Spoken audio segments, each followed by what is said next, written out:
لله الذي هدانا لهذا وما كنا لنهتدي لولا أن هدانا الله والصلاة والسلام على رسول الله وعلى آله وأصحابه أجمعين إلى يوم الدين. أما بعد، قال الله تبارك وتعالى في القرآن المجيد: فأعوذ بالله من الشيطان الرجيم، بسم الله الرحمن الرحيم. ومن أعرض عن ذكري فإن له معيشة ضنكا ونحشره يوم القيامة أعمى قال رب لما حشرتني أعمى وقد كنت بصيرا قال كذلك أتتك آياتنا فنسيتها وكذلك اليوم تنسى وكذلك نصرف وكذلك نجزي. وقال الله تعالى في موضع آخر: طه ما أنزلنا عليك القرآن لتشقى إلا تذكرة لمن يخشى. وقال تعالى: يا أيها الناس قد جاءتكم موعظة من ربكم وشفاء لما في الصدور وهدى ورحمة للمؤمنين قل بفضل الله وبرحمته فبذلك فليفرحوا هو خير مما يجمعون. صدق الله العلي العظيم. اسٹیج پر تشریف فرما نہایت قابل احترام علماء کرام، عمائدین شہر، ذمہ داران تحریک، محترم و معزز سامعین، نوجوان دوستوں اور پیارے بچوں، السلام علیکم ورحمۃ اللہ وبرکاتہ۔ آج کی اس نہایت اہم بابرکات اور بابرکت اجلاس میں،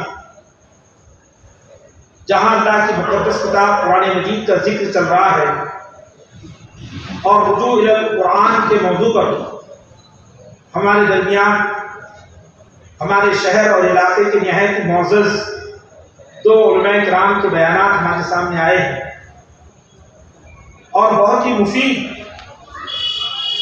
اور دل کو چھو لینے والی باتیں دونوں حضرات علماء کرام نے ہمارے سامنے پیش کی ہیں۔ اللہ تعالیٰ ان کے درجات کو بلند فرمائے اور ہم سب کو عمل کی توفیق عطا فرمائے۔ تو اس موقع پر چند باتیں آپ کی خدمت میں رکھنے کا اللہ تعالیٰ نے مجھ کو موقع و سعادت بخشا ہے۔ حضرات گرامی، میں نے قرآن کی جن آیات کی تلاوت آپ کے سامنے کی، ان آیات اور دیگر آیات کی روشنی میں کچھ باتیں ہیں جو میں ہم سب کی ضمیر کی عدالت کے سامنے پیش کرنا چاہتا ہوں۔ اللہ نے ہمیں ایک نفس لوامہ عطا فرمایا ہے، ایک ایسا نفس جو برائی پر ملامت کرتا ہے، نیکی پر ابھارتا ہے، جس کو ہم ضمیر کہتے ہیں۔ اللہ نے وہ نفس جس انسان کو بخشا ہے وہ بڑا خوش نصیب ہے۔ اسی نفس کو ہم آج مخاطب بناتے ہیں، اسی نفس کو ہم اللہ کے حضور پیش کرتے ہیں اور اللہ کی آیات کی تذکیر اسی کے سامنے کرتے ہیں، کیونکہ اللہ کے رسول صلی اللہ علیہ وسلم نے فرمایا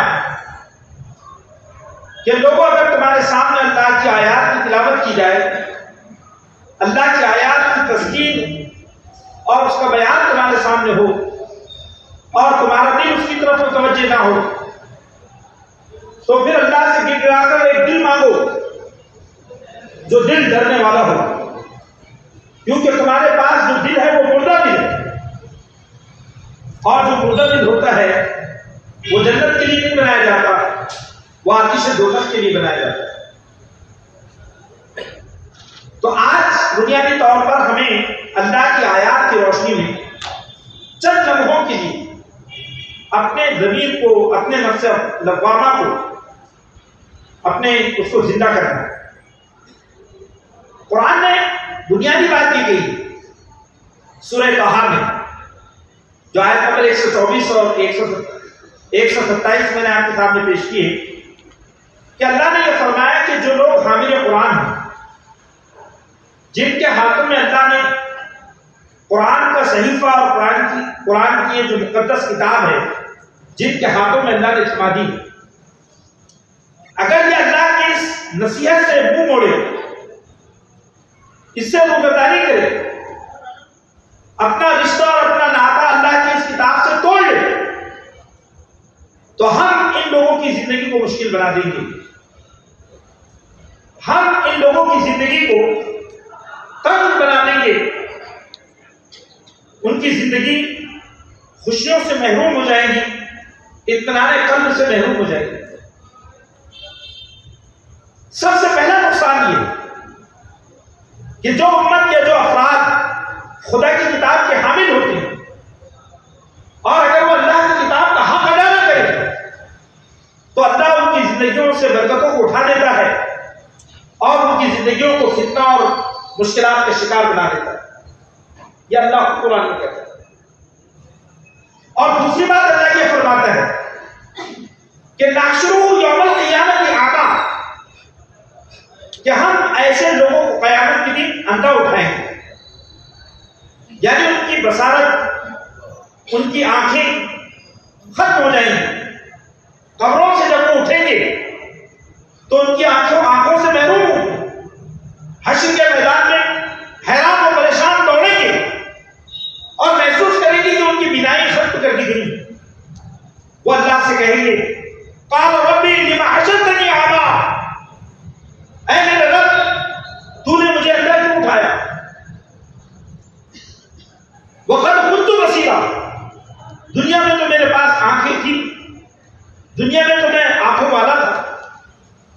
اللہ فرمائے گا قال كذلك اتتك آیاتنا، اے میرے بندے تیرے پاس میری آیتیں پہنچ چکی تھی، میری آیتیں تیرے گھر میں تھی، تیرے ممبر و محراب کی زینت تھی، تیرے جزدانوں کے اندر محفوظ تھی، لیکن تو نے میری کتاب کو بھلا دیا تھا، لہذا آج میں حشر کے میدان میں تجھ کو بھلا رہا ہوں۔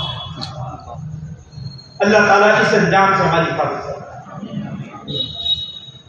اب آپ دیکھیے کہ قرآن سے اعراض یا قرآن سے انحراف یا قرآن سے روگردانی کے کیا طریقے ہوتے ہیں؟ کب آدمی قرآن سے دور ہو جاتا ہے؟ تو اگر قرآن کی آیات سے اس کو سمجھنے کی کوشش کریں تو قرآن مجید سب سے پہلی بات تو یہ کہتا ہے سورہ اعراف میں کہ اللہ یہ فرماتا ہے کہ جو لوگ اللہ کی آیات کو رکھ کر ان میں تفکر، ان میں غور و فکر چھوڑ دیتے ہیں، اپنے دلوں میں، اپنے دماغوں میں اللہ کی آیات کو جگہ نہیں دیتے، ان کی آنکھیں خدا کی کتاب کو نہیں دیکھتی، ان کے کان اللہ کی آیات کو نہیں سنتے، یعنی گویا ان کی ذہنی صلاحیتیں، ان کی بصارتیں، ان کی سماعتیں اللہ کی آیات سے محروم ہوتی ہیں، تو اللہ یہ فرماتا ہے کہ ایسے لوگ آتش دوزخ کے لیے پیدا کیے گئے۔ سورہ اعراف میں اللہ یہ ارشاد فرماتا ہے کہ وَلَقَدْ ذَرَأْنَا لِجَهَنَّمَ كَثِيرًا مِنَ الْجِنِّ وَالْإِنسِ، اور حقیقت یہ ہے کہ ہم نے انسانوں اور جنوں کی ایک بڑی تعداد کو آتش دوزخ کے لیے بنایا۔ کیوں بنایا؟ لَهُمْ قُلُوبٌ لَا يَفْقَهُونَ بِهَا، ہم نے ان کو دل بخشے لیکن وہ دلوں سے سوچتے نہیں ہیں، اللہ کی آیات میں غور و فکر نہیں کرتے۔ وَلَهُمْ أَعْيُنٌ لَا يُبْصِرُونَ بِهَا، ہم نے ان کو آنکھیں بخشی لیکن وہ ان آنکھوں سے اللہ کی آیات کو دیکھتے نہیں۔ وَلَهُمْ آذَانٌ لَا يَسْمَعُونَ بِهَا، ہم نے ان کو کان بخشے لیکن وہ اپنے کانوں سے اللہ کی آیات کو سنتے نہیں۔ اولئک کالانعام، یہ لوگ زمین پر جانوروں کی مانند ہے، یعنی قرآن نے ان کو مویشی کہا، جانور کہا۔ کیوں کہا؟ کیونکہ جانور دنیا میں دو چیزوں کے لیے جیتے ہیں، ایک تو وہ لذت کام و دہن کے لیے جیتے ہیں کہ کہ بس کھاؤ، یہ ملا کھاؤ، وہ ملا کھاؤ، بس دنیا میں کھانا چاہتے ہیں، اور دوسرے شہوات کے لیے جیتے ہیں، وہ اپنی نسل کو آگے بڑھاتے ہیں، وہ صرف اپنے جنس اور اپنی غذا دو چیزوں کے اطراف میں جانور زندگی گزارتا ہے۔ قرآن نے کہا اولئک کالانعام، وہ لوگ جو خدا کی کتاب کو چھوڑ کر زندگی گزارتے ہیں وہ اللہ کی زمین پر جانوروں کی طرح جیتے ہیں۔ لیکن قرآن نے ایک بات اور آگے کی، جو بات آج کے حالات میں ہمیں سوچنے پر مجبور کرتی ہے۔ قرآن نے کہا کہ ایسی قومیں قرۂ زمین کے صرف حیوانات اور اس زمین کے جانور ہی نہیں ہیں، بل ہم ازل، بلکہ یہ زمین کی ذلیل مخلوق ہے۔ یعنی گویا کہ ایسے لوگ خدا کی کتاب میں اس بات کے مستحق ہیں کہ وہ خدا کی جانب سے ذلت کے مستحق قرار دیے جائیں۔ کیوں؟ اولئک ھم الغافلون، کیونکہ یہ اللہ کی کتاب سے غافل ہے۔ بھائیو، قرآن کہتا ہے، یہ قرآن کے الفاظ ہیں۔ اب آپ غور کیجیے کہ آج کے حالات کیسے ہیں، آج ہماری سماعتیں کہاں ہیں؟ یہ سننے کی غیر معمولی صلاحیتیں جس کے ذریعے انسان غیر معمولی معلومات اپنے ذہن میں اڈیلتا ہے، یہ ہمارے دیکھنے کی صلاحیتیں جس کے ذریعے انسان نتائج اخذ کرتا ہے، یہ ہمارے دل و دماغ کے عظیم الشان صلاحیتیں جہاں تصورات اور تخیلات جنم لیتے ہیں، کیا ان ساری چیزوں کی نکیل قرآن کے ہاتھ میں؟ کیا ہم نے قرآن کے سائے میں، قرآن کی نگہبانی میں اپنے انسانی وجود کو دیا ہے؟ اللہ فرماتا ہے کہ اگر جو لوگ اللہ کی کتاب سے محروم ہو کر زندگی گزارتے ہیں وہ دنیا میں جانوروں کی طرح جیتے ہیں۔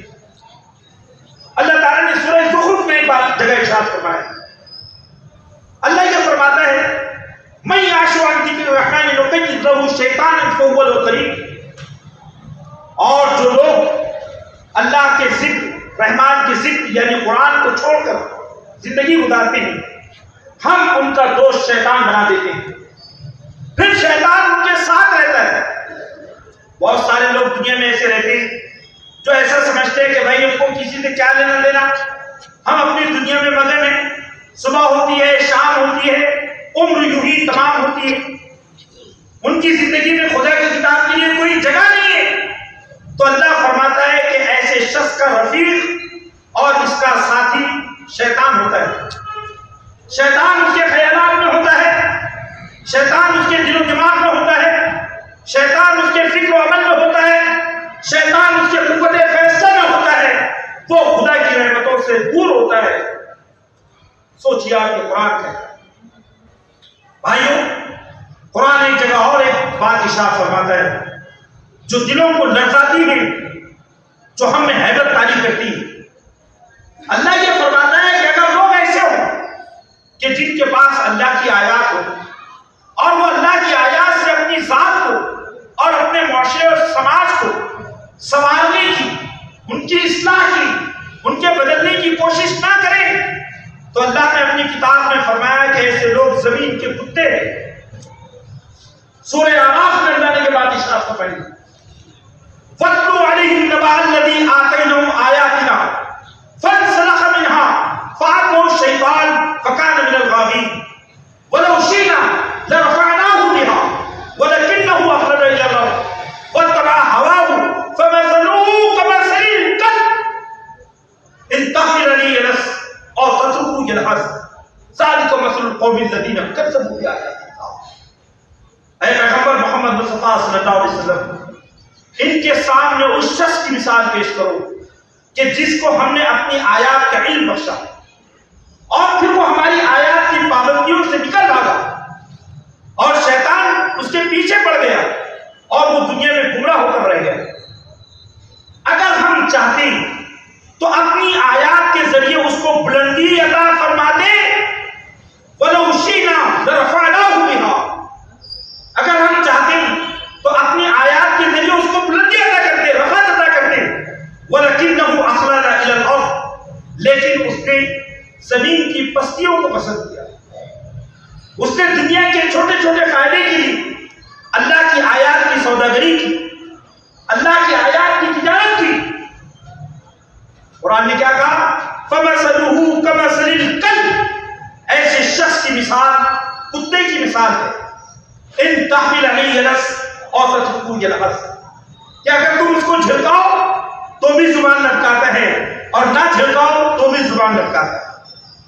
ذَلِكَ مَثَلُ الْقَوْمِ الَّذِينَ كَذَّبُوا بِآيَاتِ اللَّهِ، کتنی بدترین مثال ہے ان لوگوں کی جو اللہ کی آیات کی تکذیب کرتے ہیں۔ حضرات گرامی، یا اللہ نے کیوں یہ مثال دی؟ اس مثال کا مفہوم یہ ہے کہ جو کتا ہے وہ دنیا میں صرف دو چیزوں کے لیے جیتا ہے، ایک تو شہوت پرستی اور دوسرے جو ہے نفس پرستی۔ یعنی آپ اس پہ غور کیجیے کہ کتا جس انداز سے زندگی گزارتا ہے، اللہ نے فرمایا کہ اللہ نے ان آیات کو اس لیے بخشا تاکہ انسان ان آیات کے ذریعے زمین میں خدا کی محبوب مخلوق بن جائے، تاکہ انسان ان آیات کے ذریعے فرشتوں پر سبقت لے جائے، فرشتے بھی انسان کو دیکھ کر یہ کہنے لگے کہ واقعی یہ انسان مسجود ملائک ہے، یہ انسان اشرف المخلوقات ہے۔ جو بات ابھی آپ کے سامنے مولانا عبدالرؤف صاحب نے ارشاد فرمائی کہ وَالتِّينِ وَالزَّيْتُونِ وَطُورِ سِينِينَ وَهَٰذَا الْبَلَدِ الْأَمِينِ لَقَدْ خَلَقْنَا الْإِنسَانَ فِي أَحْسَنِ تَقْوِيمٍ، یہ قسم ہے تین کی، قسم ہے زیتون کی، قسم ہے طور سینا کی، قسم ہے پورا شہر مکہ کی، ہم نے انسان کو بہترین ساخت پر پیدا کیا ہے، ہم نے انسانی وجود کو حسن و جمال کا سب سے خوبصورت پیکر بنا دیا ہے۔ لیکن یہ انسان جب خدائی ہدایات سے محروم ہوا تو دنیا کی ذلیل ترین مخلوق بن گیا۔ انسان کا حسن و جمال دراصل اللہ کی کتاب میں، اللہ کی آیات میں۔ حضرات گرامی، اللہ تعالیٰ نے سورہ فاتر آیت نمبر 34 میں یہ بات ارشاد فرمائی۔ اللہ نے یہ فرمایا کہ محمد مصطفیٰ صلی اللہ علیہ وسلم، یہ کتاب قرآن مجید جو الکتاب سے ماخوذ ہے، ہم نے اس کتاب کا وارث اپنے بندوں میں سے منتخب لوگوں کو کیا ہے، اور یہ منتخب لوگ آپ کی امت ہے۔ دیکھیے میرے الفاظ پہ غور کیجیے، قرآن کے الفاظ کیا ہے؟ ثم اورثنا الكتاب الذين اصطفينا من عبادنا فمنهم ظالم لنفسه ومنهم مقتصد ومنهم سابق بالخيرات باذن الله وذلك هو الفضل الكبير۔ اللہ نے یہ بات ارشاد فرمائی کہ اے پیغمبر، ہم نے اس کتاب کا وارث اپنے منتخب بندوں کو بنایا ہے جو آپ کی امت ہے، اور ان حاملین قرآن اور ان وارثین قرآن کے تین طبقے بن جائیں گے۔ دیکھیے قرآن کے وارثین تین اقسام میں بڑھ جائیں گے۔ پہلی قسم کون سی ہے؟ فَمِنْهُمْ ظَالِمٌ لِنَفْسِهِ، ان میں کا ایک گروہ وہ ہوگا جو اپنے آپ پر ظلم کرنے والا ہوگا۔ یہ اللہ تعالیٰ نے آج سے 1400 سال پہلے اپنی کتاب میں بیان فرما دیا کہ اے محمد مصطفیٰ صلی اللہ علیہ وسلم، یہ کتاب جس امت کو دی جا رہی ہے، اللہ کا یہ کلام جس امت کو اس کا امین بنایا جا رہا ہے، وارث بنایا جا رہا ہے، یعنی مسلمان، یہ تین گروہوں میں تقسیم ہو جائیں گے۔ پہلا گروہ کون ہوگا؟ جو اپنے آپ پر ظلم کرنے والا ہوگا۔ اپنے آپ پر ظلم کرنے والے مراد جو اللہ کی کتاب سے محبت تو کریں گے، اللہ کی کتاب سے عقیدت تو رکھیں گے، لیکن نہ وہ اللہ کی کتاب کو پڑھیں گے، نہ اس کو سمجھیں گے، اور نہ اپنے معاملات زندگی میں اس سے نور حاصل کریں گے۔ دوسرا گروہ فَمِنْهُمْ مُقْتَصِدٌ، ان میں کا دوسرا گروہ وہ ہوگا کہ جو کنارے پر رہے گا، بالکل درمیان کی چال چلے گا، یعنی کہ وہ کوئی قرآن کے بڑے مطالبات کو پورا نہیں کرے گا، بس اپنی ذاتی نیکی، اپنا ذاتی تقویٰ، اپنے آپ میں وہ مگن رہے گا، نہ وہ بڑے بڑے گناہوں کا ارتکاب کرے گا اور نہ ہی کوئی بڑے مشن کے لیے کام کرے گا۔ لیکن قرآن نے یہ کہا کہ نبی، آپ کے حاملین میں، قرآن مجید کے وارثین میں سے ایک ایسا گروہ ہوگا منہم سابق بالخیرات باذن اللہ، کہ جو اللہ کے حکم سے اس کتاب کو لے کر دنیا میں دوڑ پائے گا، نیکیوں میں ایک دوسرے سے سبقت لے جائے گا، اس کتاب کے احکامات کو نافذ کرنے کے لیے، اس کی دعوت کو پھیلانے کے لیے، اس کے پیغام کو دنیا میں چلانے کے لیے، اور اس کی آیات کو فضاؤں میں اس کی گونج کے لیے یہ گروہ زمین میں ایک دوسرے سے دوڑنے کی کوشش کرے گا۔ ذالک هو الفضل الکبیر، اور یہ وہ لوگ ہوں گے جن پر اللہ کا بڑا فضل ہوگا۔ اللہ تعالیٰ ہمیں اس تیسرے گروہ میں شامل فرمائے۔ یہ اللہ کے کلمات ہیں۔ بھائیوں، آپ دیکھیے، آپ کے سامنے قرآن ہی کی روشنی میں چند باتیں میں رکھنے کی کوشش کروں گا۔ پہلی بات کہ اللہ یہ کہتا ہے قرآن میں کہ دراصل یہ جو قرآن ہے یہ انسان کو اللہ تعالیٰ کی حکمت سے، اللہ تعالیٰ کی جانب سے حکمت عطا فرماتا ہے۔ حکمت یعنی وزڈم، دانائی، سمجھ بوجھ۔ یہ کتاب انسان کو بے وقوف نہیں بناتی، یہ کتاب انسان کو الہی بصیرت عطا فرماتی ہے۔ میرے الفاظ پہ غور کیجیے، جو شخص قرآن سے اپنے آپ کو جوڑتا ہے اس کے دل و دماغ میں حقائق روشن ہوتے ہیں، وہ خیر و شر کی تمیز جانتا ہے، وہ صراط مستقیم کو دیکھتا ہے۔ دنیا کی بڑی سے بڑی مشکلات کا حل اس شخص کے پاس ہوتا ہے جو اللہ کی کتاب کو پڑھتا ہے۔ قرآن نے کہا کہ دنیا میں جو لوگ اللہ کی کتاب کے حامل ہوں اور وہ اللہ کی کتاب میں غور و فکر کے عمل کو چھوڑ دیں، اس پہ تفکر و تدبر چھوڑ دیں، اللہ کی کتاب کے حقوق کی ادائیگی سے اپنے آپ کو الگ کر لیں، اللہ نے فرمایا کہ ایسے لوگ اپنے عمل کے اعتبار سے گدھے ہیں۔ اللہ تعالیٰ نے سورہ جمعہ میں یہ بات ارشاد فرمائی ہے، آیت نمبر 5 میں، مثل الذین حملوا التوراۃ ثم لم یحملوها کمثل الحمار یحمل اسفارا بئس مثل القوم الذین کذبوا بآیات اللہ۔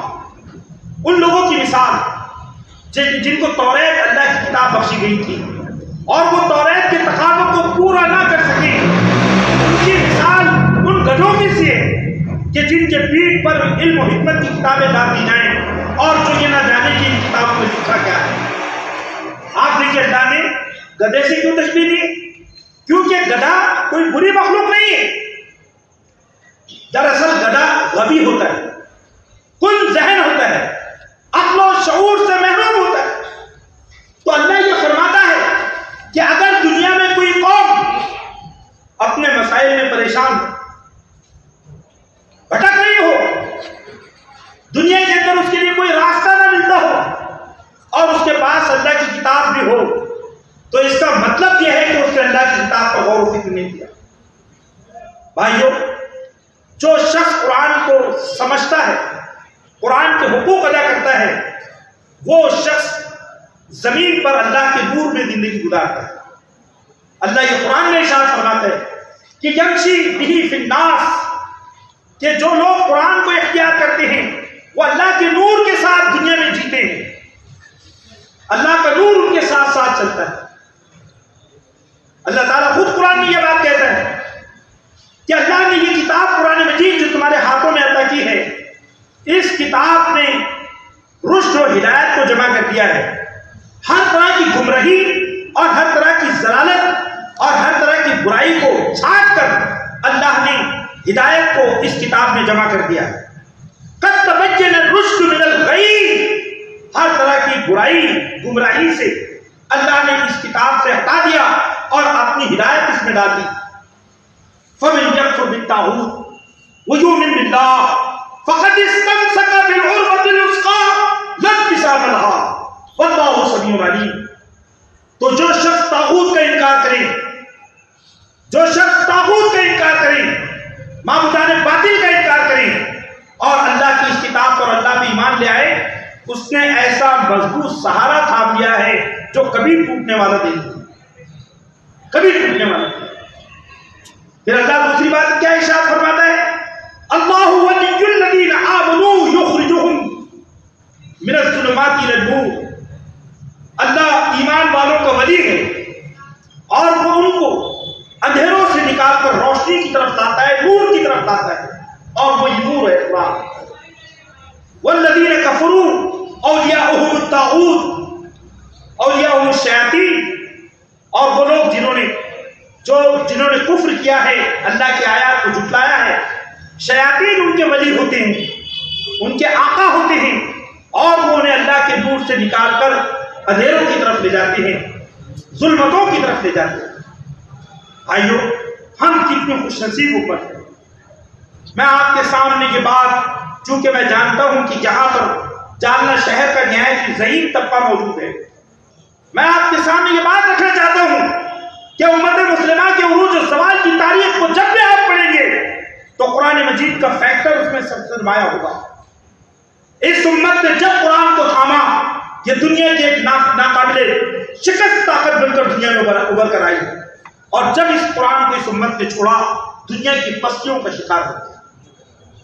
آپ پڑھیے نبی کریم صلی اللہ علیہ وسلم کے معاشرے کے بارے میں پڑھیے۔ اللہ کے رسول صلی اللہ علیہ وسلم کا معمول یہ تھا کہ آپ اپنے صحابہ کو، آپ اپنے گھر کی خواتین کو، آپ مکے اور مدینے میں جتنے ایمان والے آپ کے دور میں لوگ تھے، ہر روز قرآن مجید پڑھا جاتا تھا، ہر بچہ قرآن پڑھتا تھا۔ نبی صلی اللہ علیہ وسلم کا یہ حکم تھا، حضرت علی نے اس کو روایت فرمایا رضی اللہ عنہ کہ اللہ کے رسول صلی اللہ علیہ وسلم، حضرت علی کہتے تھے اپنے زمانے میں کہ اپنے بچوں کے دلوں میں اللہ کے رسول کی محبت پیدا کرو۔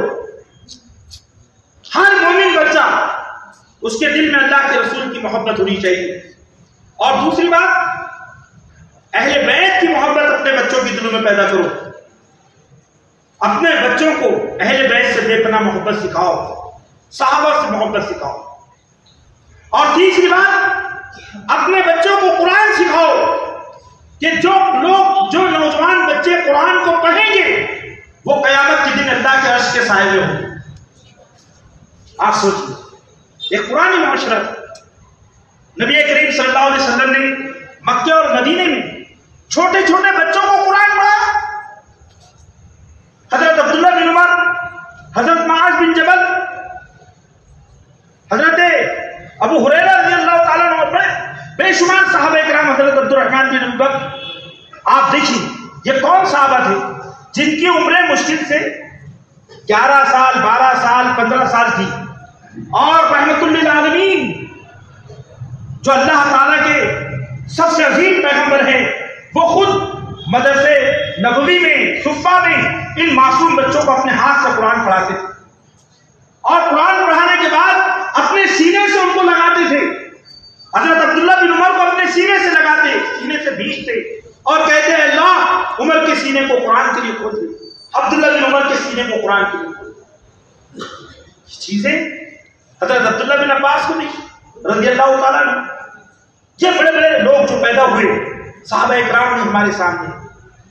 بھائیوں، کیا حیرت انگیز بات ہے کہ جب اللہ کے رسول صلی اللہ علیہ وسلم پیغمبر بنا، غار حرا سے قرآن کی روشنی لے کر تشریف لائے، تو اس وقت پورے مکے میں 18 لوگ پڑھے لکھے تھے، بعض روایتوں کے مطابق 11 لوگ پڑھے لکھے تھے، لیکن جب وہ قرآن کے نور کو لے کر آئے اور آپ نے صحابہ اکرام کے درمیان اس کی تعلیم و تبلیغ فرمائی، تو جب اللہ کے رسول دنیا سے رخصت ہوئے، 23 سال کے دور نبوت کے اختتام پر جب رفیق اعلیٰ سے ملاقات کے لیے دنیا سے تشریف لے گئے، تو آپ کی حکومت 10 لاکھ مربع میل زمین پر قائم تھی، اور مورخین یہ لکھتے ہیں کہ اس 10 لاکھ مربع میل زمین پر ایک شخص بھی ان پڑھ اور جاہل نہیں تھا۔ ہر شخص کے ہاتھ میں قرآن تھا، ہر شخص کے ہاتھ میں قرآن تھا، ہر گھر کا بیٹا اور بیٹی حافظ قرآن تھے۔ یہ لوگ خدا کے نور کے ساتھ نکلے، اور جب یہ دنیا میں پہنچے تو عرب و عجم ان کے سامنے جو ہے ان کے سامنے انہوں نے ہتھیار ڈال دی۔ انہوں نے محسوس کیا کہ اب دنیا میں یہ محمد مصطفیٰ صلی اللہ علیہ وسلم کی امت ہے کہ جس امت کے ہاتھ میں زمین کا مقدر ہے، اللہ نے اس امت کو اس زمین کا وارث بنا دیا ہے۔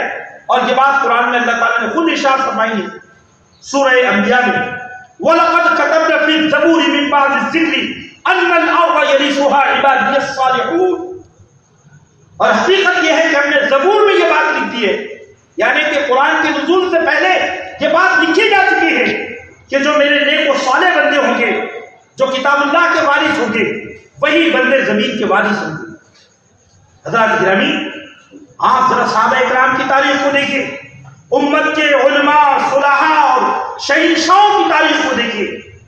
ان لوگوں نے اللہ کی کتاب سے بے پناہ محبت کی۔ اللہ کی کتاب نے ان کے گھروں میں اللہ کی کتاب نے برکتیں نازل کی، اللہ کی کتاب کی وجہ سے برکتیں نازل کی۔ بھائیو، اب سوال یہ ہے کہ ہم لوگوں کی زندگی میں قرآن مجید کا کیا مرتبہ اور مقام، ہم قرآن سے کیسے جڑے، قرآن مجید موجودہ حالات میں رجوع الی قرآن کی اہمیت کیا ہے؟ بھائیو، سب سے پہلی بات تو یہ ہے جو ہم سب کو سمجھنا چاہیے، کیا ہم میں کا ہر شخص یہ جانتا ہے کہ اس وقت بھارت میں مسلمان خوف و ہراس کے شکار، بے چینی اور اضطراب ہے، نوجوان نسل میں فرسٹریشن، مایوسی، اور قرآن یہ کہتا ہے کہ مایوسی کفر ہے۔ اس ملک میں امت مسلمہ 30 کروڑ کی تعداد میں ہے، لیکن لوگ حیران و پریشان ہیں۔ لوگ کہتے ہیں ہمارا کوئی قائد نہیں، ہمارا کوئی رہنما نہیں، ہمارا کوئی دیکھنے والا نہیں، کوئی دینی جماعت ہماری طرف متوجہ نہیں، لوگ بزدل ہیں، لوگ ایسے ہیں، لوگ ویسے ہیں۔ بھائیو، ایسا انسان سوچتا کیوں؟ کیونکہ وہ قرآن کو نہیں پڑھتا۔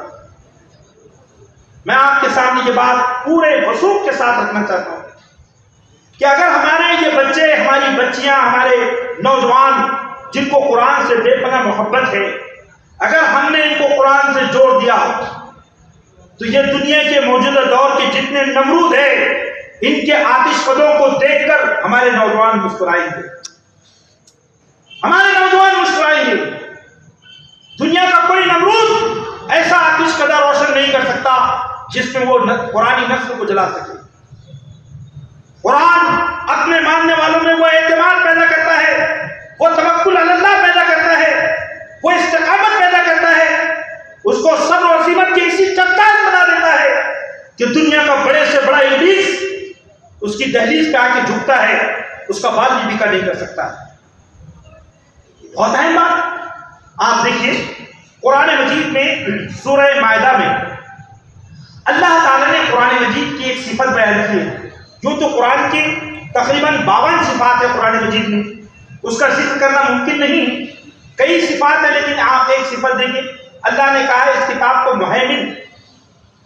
مہیمن خدا کی بھی صفت ہے، مہیمن قرآن کی بھی صفت ہے۔ مہیمن کا جو لفظ ہے وہ حیمنۃ سے بنا ہے۔ حیمنۃ، حیمنہ کہتے ہیں عربی زبان میں کہ پرندہ اپنے چوزوں کو، اپنے بچوں کو، پرندہ اپنے بچوں کو اپنے پروں میں چھپا لیتا ہے، اپنے پروں میں چھپا لیتا ہے محبت اور شفقت کے ساتھ، تاکہ وہ اپنے بچوں کو شکاریوں کے شکار سے بچا سکے، تاکہ وہ اپنے بچوں کو سانپ سے اور ناگ سے بچا سکے، تاکہ وہ اپنے بچوں کو موسموں کی شدت سے بچا سکے۔ وہ اپنے بچوں کو پرندہ نہایت ہی محبت کے ساتھ اپنے پروں میں چھپا لیتا ہے، اس کو کہتے ہیں حیمنۃ۔ تو اللہ تعالیٰ نے اسی سے قرآن مجید کی صفت مہیمن بتایا ہے، یعنی ایک ایسی کتاب جو اپنے ماننے والوں کو اپنے پروں میں چھپا لیتی ہے۔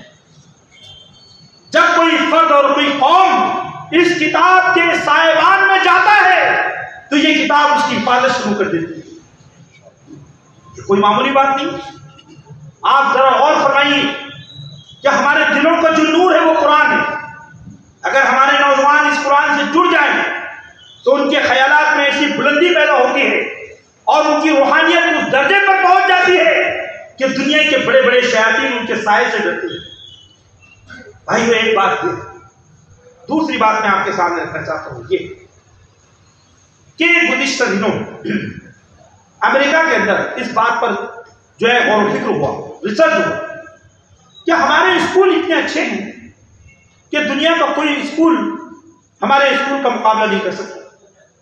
ویل فیسلٹیز، کلاس روم، اے سی کلاس روم، دنیا بھر کے تعلیمی ساز و سامان ہیں، دنیا کے ویل ٹرینڈ ٹیچرز ہمارے اسکول میں موجود ہیں. ہمارے اسکول کے بچوں کی تعداد بہت کم ہے، لیکن اس کے باوجود بھی ہمارے بچے وحشی ہیں. آپ کو معلوم ہے سب سے زیادہ خوفناک بچے امریکہ کے ہوتے ہیں. جب جاتے ہیں کلاس روم میں بندوق کھول دیتے ہیں، ان کے ٹیچرز ان سے ڈرتے ہیں. معصوم بچے. ہمارے بچوں میں یہ درندگی کہاں سے، یہ جنسی آوارگی کہاں سے؟ آخر ہمارے بچوں کے اندر وہ انسانیت کی خوبو کیوں نہیں آ رہی؟ اس پہ ریسرچ ہوا تو ان کے تھنک ٹینک نے یہ بتایا کہ اس کی وجہ یہ ہے کہ ہمارے بچوں کی روحانی تربیت نہیں ہوئی. یہ روحانی تربیت سے محروم ہے، اس لیے یہ بچے دنیا کے سارے مسائل کے باوجود بھی درندہ صفات سے آراستہ ہوئے. دیکھیے میرے الفاظ کو غور کیجیے. یعنی جس شخص کی روح قرآن کی آیات سے تر ہوتی ہے، وہ شخص کبھی دنیا میں آوارگی کا شکار نہیں ہوتا. یہ بہت بڑی بات ہے، یہ چھوٹی بات نہیں. جو شخص قرآن کی آیات کو پڑھتا ہو وہ کبھی ریپسٹ نہیں ہو سکتا، وہ کبھی ریپسٹ نہیں ہو سکتا. وہ شخص دنیا کے اندر کبھی ظالم نہیں ہو سکتا. وہ شخص اگر اپنے اساتذہ کے سامنے ہوگا تو ان کا احسان مند ہوگا، وہ ان کی ایسی عزت کرے گا کہ ان کے اساتذہ اپنے بچوں کو دیکھ کر رشک کریں گے کہ یہ میرے بچے میری آنکھوں کی ٹھنڈک ہے. وہ نوجوان اگر اپنے والدین کے سامنے ہوگا تو ان کے والدین کے دل کا قرار اور ان کے دل کا سکون ہوگا. والدین اپنے بچوں کو دیکھ کر اتنی خوشی محسوس کریں گے کہ وہ کائنات کی سب سے خوبصورت چیز اپنے بچوں کو سمجھیں گے. اگر وہ اپنے سماج میں ہوگا تو اس کے سماج کے لوگ محسوس کریں گے یہ پاکیزہ نوجوان قابل رشک ہے، یہ کسی کی بیٹی پر نگاہ نہیں ڈالتا، یہ کسی کی بہو کو نہیں چھیڑتا، یہ کسی کی خاتون کو برا ہاتھ نہیں ڈالتا. اس کی آنکھوں میں تو وہ تقدس ہے کہ یہ زمین کا فرشتہ ہے. حضرت یوسف علیہ السلام کا کردار ہمارے سامنے قرآن نے کیوں پیش کیا؟ قرآن نے اسی لیے پیش کیا کہ جو روحانی کردار حضرت یوسف میں پیدا ہوا، یہ وقت کا فرعون، اس نے اپنے تخت و تاج کو حضرت یوسف کے قدموں میں ڈال دیا. کیوں ڈالا؟ وہ کردار تھا، وہ تقویٰ تھا جس نے سیدنا یوسف کو اتنا اونچا مقام بخشا. بھائیو آج یہ روحانیت کہاں جا چکی؟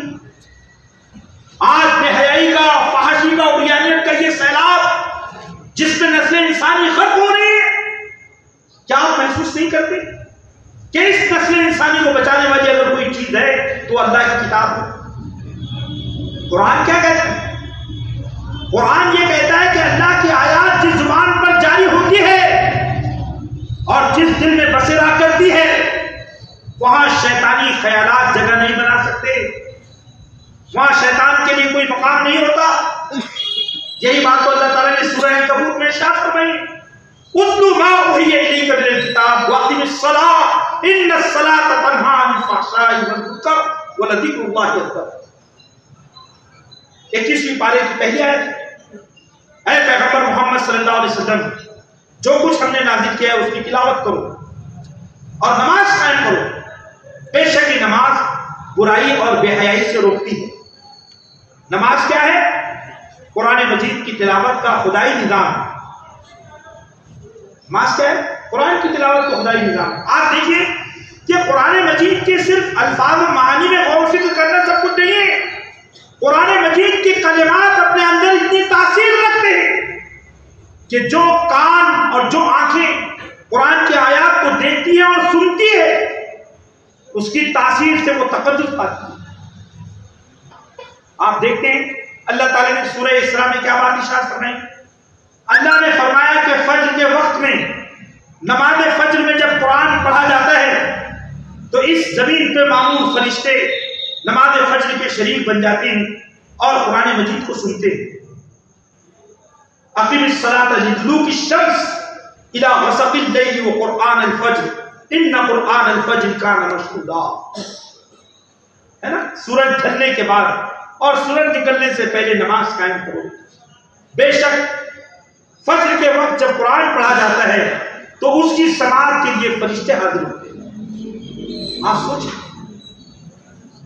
کہ اگر ہمارے بچے جو اپنی ماں کی گود میں قرآن سنتے ہو، وہ بچے جو اپنے گھر میں حلقات قرآنی دیکھتے ہو، وہ بچے دراصل ہمارا مستقبل، وہ کتنے روشن بچے ہوں۔ میں آپ کے سامنے ایک مثال دیتا ہوں۔ میں نے کئی بزرگوں کی تاریخ پڑھی ہے۔ حضرت مولانا علی میاں ندوی رحمۃ اللہ علیہ، وہ بھی یہ بتاتے ہیں کہ میری ماں نے میری تربیت کی ہے اور مجھے قرآن سکھایا ہے۔ علامہ اقبال رحمۃ اللہ علیہ وہ یہ کہتے ہیں کہ قرآن سے شغف میری ماں نے مجھ کو دیا ہے۔ اور ایک جگہ مولانا مودودی نے اپنی کے بارے میں ان کی بیٹی نے لکھا ہے، شجر سایہ دار میں ایک کتاب کا نام ہے، اس میں انہوں نے یہ بات لکھی ہے کہ مولانا مودودی جب ماں کے پیٹ میں تھی تو وہ ماں دن کا بیشتر حصہ قرآن مجید پڑھتی تھی۔ دونوں میاں بیوی جو ہے بہت عبادت گزار تھی، مولانا کے والدین۔ جب ان سے پوچھا گیا کہ تم اتنا قرآن کیوں پڑھتی ہو، تو انہوں نے کہا کہ میں اتنا قرآن اس لیے پڑھتی ہوں تاکہ میرا بچہ جو میرے پیٹ میں ہے اس کے دل و دماغ پر قرآن سب پہنچ جائے۔ بھائیو، اللہ کبھی اپنے بندوں کو محروم نہیں کرتا۔ پھر تاریخ اس حقیقت پر گواہ ہے کہ وہ شخص ایک عظیم مفسر بن کر ہوگا، قرآن کا مترجم بن کر ہوگا۔ ہمارے گھروں میں خود اس بات کو آپ دیکھیں تو بات یہ ہے کہ امت مسلمہ کی روحانی تربیت قرآن کے سائے میں ہونا چاہیے، ہماری نسلوں کی تربیت ہونی چاہیے، ہمارے دینی مکاتب کا نظام بہت عالیشان ہونا چاہیے۔ ہم اس بات کے مخالف نہیں ہیں کہ ہمارے بچے ڈاکٹر، انجینئر، پروفیسر، ٹیکنوکریٹس نہ بنیں۔ ہم یہ چاہتے ہیں کہ دنیا کے سارے علوم نافعہ یہ ہماری میراث ہے، ہم اس کے حقدار ہیں، لیکن ان علوم نافعہ کا جو اصل پاسبان ہے وہ قرآن کے سائے میں پورے علوم سیکھے جائیں، ہمارے بچے قرآن سے جڑے اور اس کا تعلق پوری امت سے۔ اللہ رب العالمین کا فضل و کرم ہے کہ اس ملک میں یہ قرآن مجید کی جو تعلیمات عام ہو رہی ہیں، اس میں دارالعلوم دیوبند کا ایک عظیم کردار ہے۔ آپ دیکھیے بزرگوں نے کتنی قربانیاں دی ہیں، بڑے بڑے علماء کرام دیکھیے کس طرح انہوں نے اپنے راتوں کو جاگ جاگ کر قرآن کی تفاسیر لکھی۔ مولانا شیخ الہند محمود حسن صاحب رحمۃ اللہ علیہ، ہمارے سامنے مفتی شفیع عثمانی صاحب، بڑے بڑے مفسرین ہمارے درمیان سے گزرے۔ دارالعلوم نظرت العلماء کو دیکھیے، مدرسۃ الاصلاح کو دیکھیے، تمام مکاتب فکر کے جید علماء کرام نے امت کو قرآن سے جوڑنے کی کوشش کی۔ ہر مکتبہ فکر اس بات کی کوشش کرتا ہے کہ اللہ کی کتاب قرآن مجید سے امت کا رشتہ قائم ہو جائے۔ جماعت نے تو ایک نعرہ دیا ہے، اور جماعت کے علاوہ بے شمار لوگ ہیں جو اس زمین پر اس قرآن کی خدمت انجام دے رہے ہیں۔ تو ایسے حالات میں اس بات کی ضرورت ہے بھائیوں کہ آج ہم اپنی نسلوں کی جدید تعلیم پر جتنا روپیہ خرچ کر رہے ہیں اس کو کیلکولیٹ کیجیے۔ مجھ کو یہ بات معلوم ہے، میں ٹیچر ہوں، مجھے معلوم ہے کہ ہمارے بچے جو ٹیوشن پر جاتے ہیں تو ہائی اسکول کے جو ٹیوشن ہے ایک ایک بچے کی وہ 60,000 روپے سال کی ٹیوشن ہے، اور جب وہ 11-12 میں جاتے ہیں اور بڑی کلاسز جوائن کرتے ہیں تو 2 سال کی ٹیوشن 2.5 لاکھ 3 لاکھ 3.5 لاکھ روپے سال دیتے ہیں۔ میں 2 سال کی ٹیوشن دیتا ہوں۔ اگر آپ غور فرمائیں تو گویا کہ ہمارا ایک بچہ جو کانوینٹ میں پڑھتا ہے، انگلش میڈیم میں پڑھتا ہے یا اردو میڈیم میں پڑھتا ہے، اس کی اصلی تعلیم پر 12ویں جماعت تک لاکھوں روپے خرچ ہو جاتے ہیں۔ ہم یہ کہتے ہیں کہ پیسہ آپ نے ضائع نہیں کیا، آپ نے اس پیسے کا صحیح استعمال کیا، لیکن بات یہ ہے کہ اگر وہ قرآن سے نہ جڑا، اگر اس کا قرآن سے رشتہ قائم نہ ہوا تو جدید علوم کے سہارے وہ جنت میں نہیں جا سکتا۔ جدید علوم اس کے پیٹ کو سیراب کر سکتے ہیں، اس کے کام و دہن کو لذت دے سکتے ہیں، اس کی دنیا کو حسین و جمیل بنا سکتے ہیں، یہ بالکل ہو سکتا ہے، لیکن اس کے دل کی دنیا کو روشنی دینے والا قرآن ہے۔ یہ قرآن اس کو کردار کی بلندی عطا کرنے والا ہے۔ یہ قرآن اس کی دنیا و آخرت کو کامیاب بنانے والا ہے۔ اگر وہ اس قرآن سے جڑ جائے تو وہ پورے گھر کے لیے منبع نور ہے، پوری قوم کے لیے، پورے ملک کے لیے، پورے سماج کے لیے اس سے بڑھ کر بابرکت شخصیت کوئی نہیں۔ بھائیو، میں آپ کے سامنے ایک مثال دیتا ہوں۔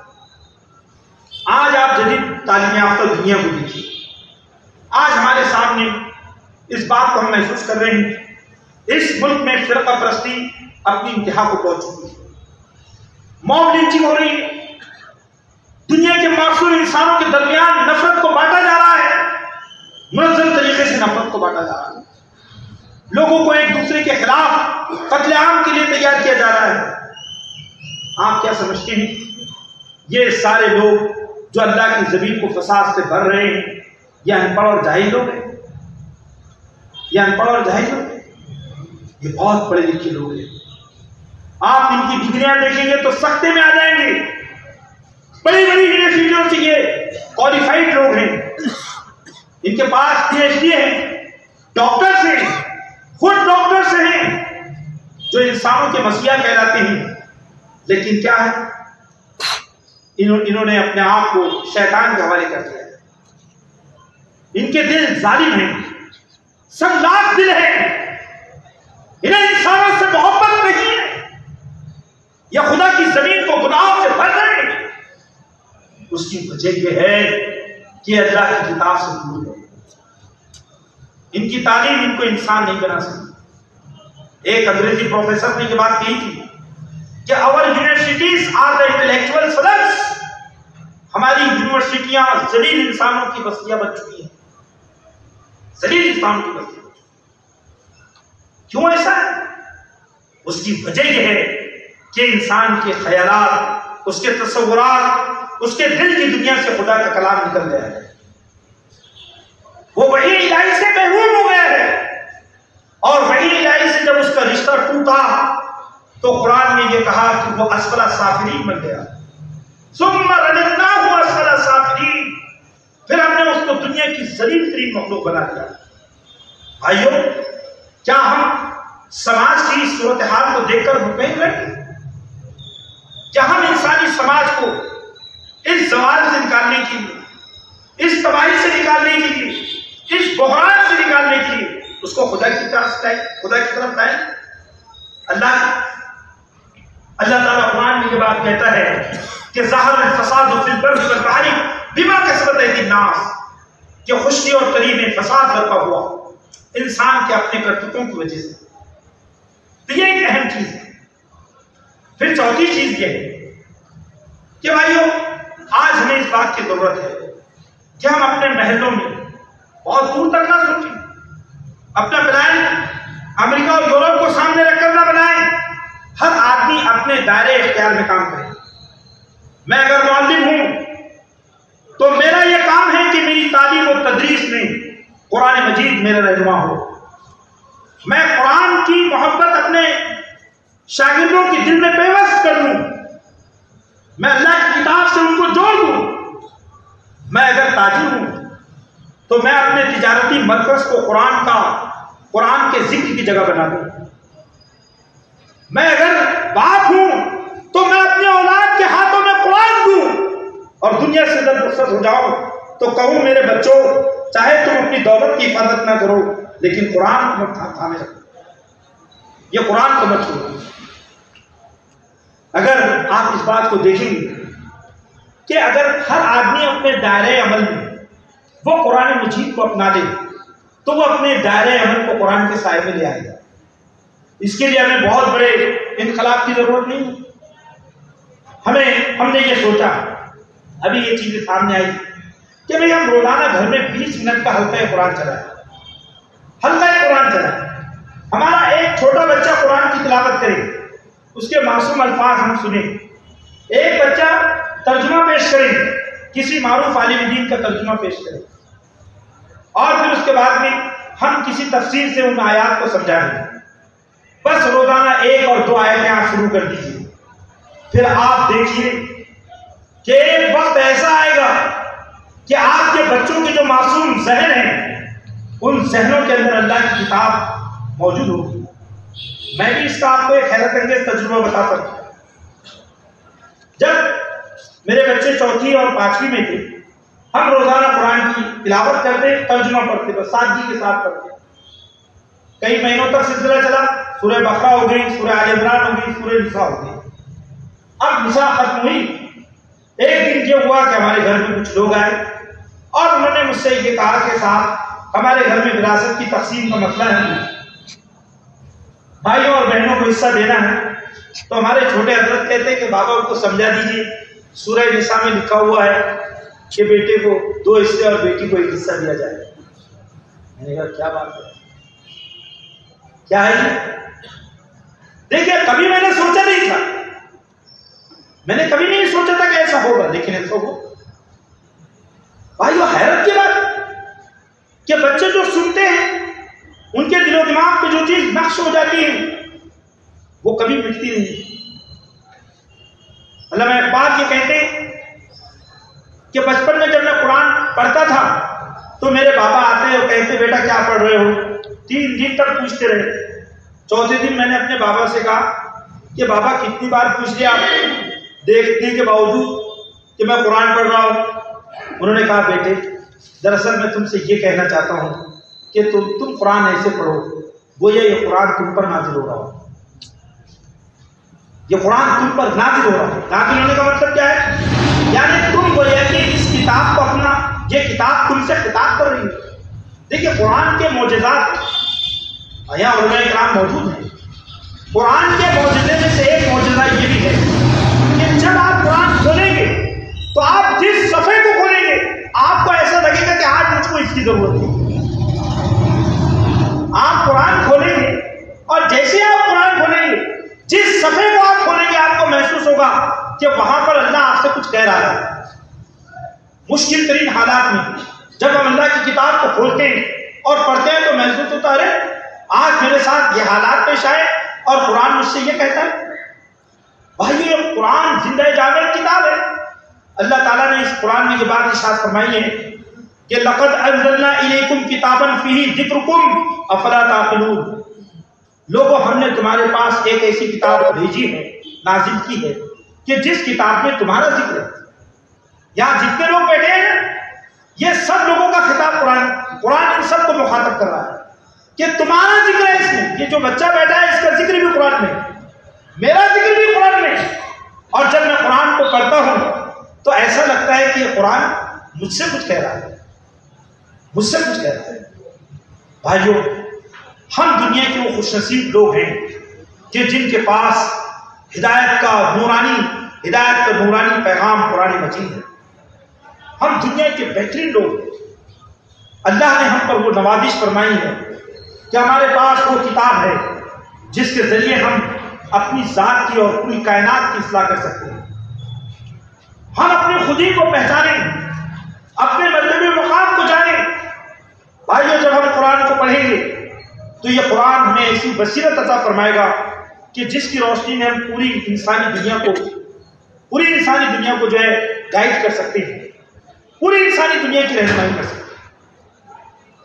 آج کے حالات میں ضرورت اس بات کی ہے کہ بھارت جیسے ملک میں جو ہمارا وطن عزیز ہے، جس ملک کی مٹی سے اور جس ملک کے انسانوں سے ہمیں محبت ہے، اللہ نے اس ملک میں ہمیں کتاب اللہ کا وارث بنایا ہے۔ اللہ کا یہ فضل و کرم ہے کہ اس نے اتنا پیارا ملک ہمیں عطا فرمایا ہے۔ اس ملک کے اندر اس قرآن سے ہماری وابستگی خدا کی رحمتوں کے نزول کا سبب بنے۔ اگر ہمارے نوجوان بھائیوں، میں کوئی ایسی آپ کے سامنے کوئی بڑا دعویٰ نہیں کر رہا ہوں، یہ خدائی کتاب کا دعویٰ ہے۔ آپ کے سامنے میں یہ بات رکھنا چاہتا ہوں بھائیوں، دیکھیے کتنی اہم بات ہے کہ بھارت میں اس وقت مسلمانوں کی آبادی 14 سے 15% ہے، لیکن ایک اور بڑی بات ہے، وہ بات یہ ہے کہ بھارت دنیا میں نوجوانوں کا ملک ہے، دنیا میں نوجوانوں کا دیش بھارت کہلاتا ہے، اور بھارت بھارت کے نوجوانوں کی آبادی میں مسلم نوجوانوں کا تناسب 30% ہے. 28 سے 30% مسلم نوجوان رہتے ہیں بھارت میں. یعنی بات سمجھ رہے ہیں؟ یعنی اس وقت بھارت ورش کا تیسرا نوجوان مسلمان ہے. اب سوچیے میں کیا بات کر رہا ہوں.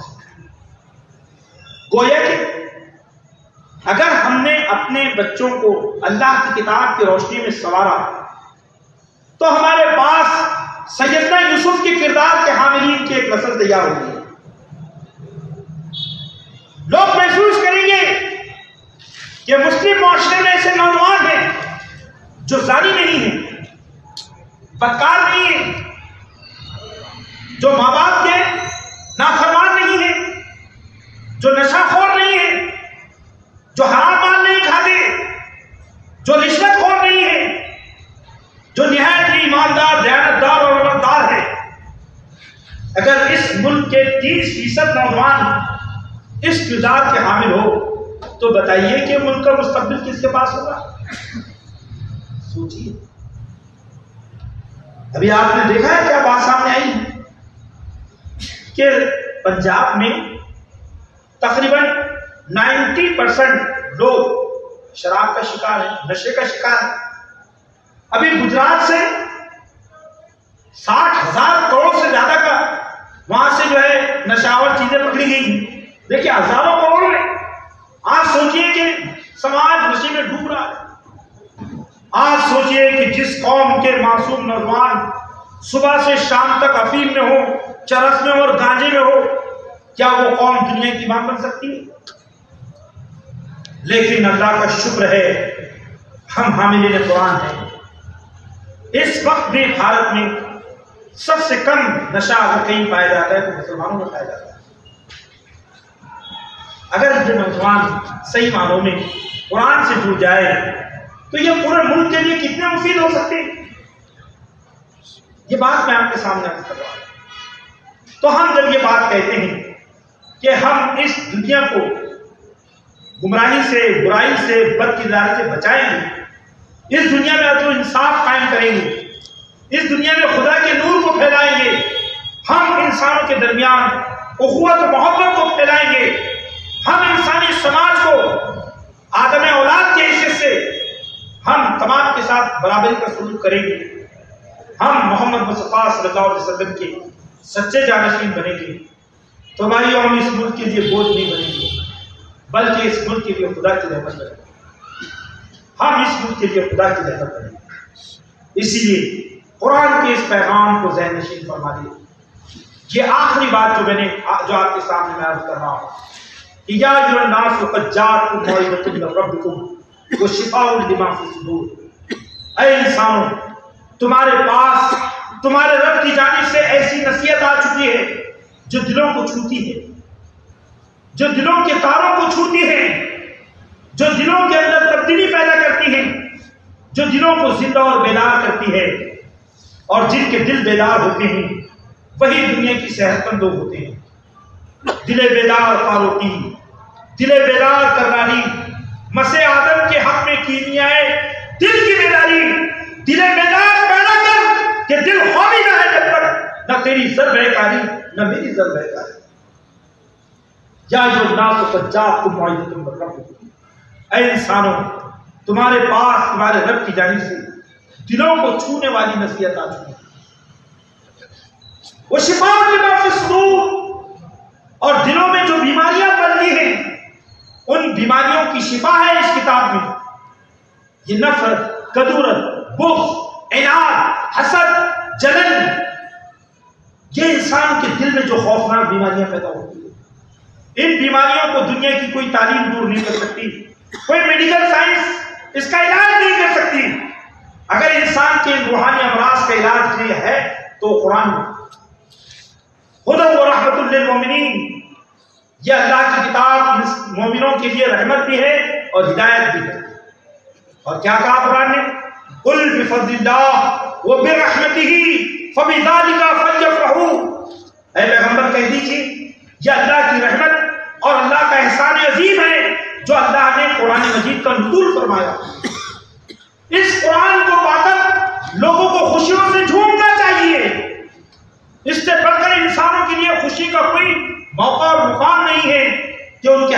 خدا کا کلام ہوا خیر مما یجمعون، دنیا میں انسان جو کچھ جمع کر رہے ہیں اگر ان میں سب سے بہتر کوئی جمع کرنے والی چیز ہے وہ قرآن ہے۔ قرآن کو محفوظ کرو اپنے دلوں میں، اپنے دماغوں میں، قرآن کو اپنی بصارتوں میں سماؤ، قرآن سے اپنی سماعتوں کو مزین کرو، پھر دیکھو کہ تم زمین پر خدا کی آواز بن سکتے ہو، خدا کا پیغام بن سکتے ہو، تم زمین پر خدا کے نمائندے بن سکتے ہو۔